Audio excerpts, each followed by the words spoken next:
ಶಿಕ್ಷಕಿಯೊಬ್ಬರು mobile ಬಳಕೆ ಕುರಿತಂತೆ ಮಕ್ಕಳಲ್ಲಿ ಜಾಗೃತಿ ಮೂಡಿಸುತ್ತಿರುವ ಅದ್ಭುತ ದೃಶ್ಯ ಕಂಡ್ರಿ ಇದು.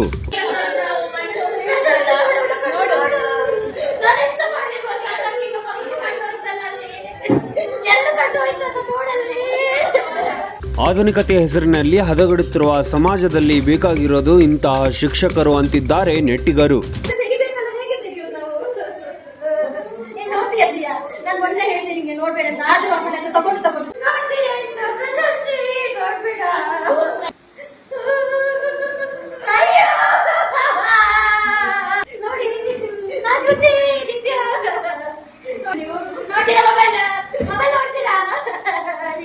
ಸ್ವಲ್ಪ ಮಾಡಿದ್ರೆ ಪರವಾಗಿಲ್ಲ ಶಿಯಾ, ಮೆಲ್ಲ ಮಾಡು, ಮೆಲ್ಲ ಮೆಲ್ಲ ಮಾಡು, ಮೆಲ್ಲ ಅಲ್ಲೇ ಕುತ್ಕೊಳ್ತೀಯ ನೀನು.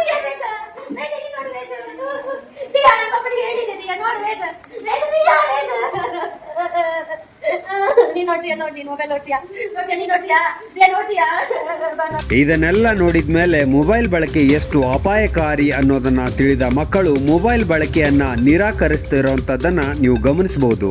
ಶಿಕ್ಷಕರು ಮಾಡಿದ ಈ ವಿಭಿನ್ನ ಪ್ರಯತ್ನದ ಕುರಿತಂತೆ ನೀವೇನಂತೀರಿ ಕಮೆಂಟ್ ಮೂಲಕ ತಿಳಿಸಿ. ಇದೇ ರೀತಿಯ ನ್ಯೂಸ್ ಅಪ್ಡೇಟ್ಗಳಿಗಾಗಿ ESA ನ್ಯೂಸ್ ಕರ್ನಾಟಕವನ್ನ ಫಾಲೋ ಮಾಡ್ಕೊಳ್ಳಿ.